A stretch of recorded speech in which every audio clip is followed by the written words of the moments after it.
Eto po yung mga lolo't lola na katutubo nating Aita sa Tarlac na lagpas 100 dagdag na ang edad ngunit wala pa ring natatanggap na centenarian cash gift na 100,000 pesos cash mula sa gobyerno at nasa batas ito natin ito ngunit dapat sila makatanggap ng 100k pesos kapag umabot na ang isang Pilipino sa ika-100 taon.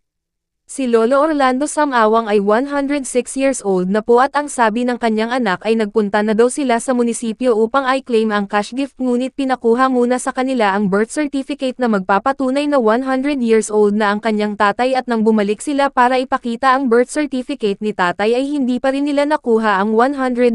piso centenarian cash gift dahil lagpas na daw si Lolo ng 100 years old or overage na daw.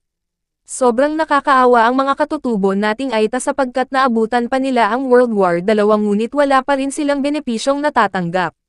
Pakishare na lang po para makarating kay Senator Raffy Tulfo at sa kinauukulan. Karapatang-Ari Soto TV 10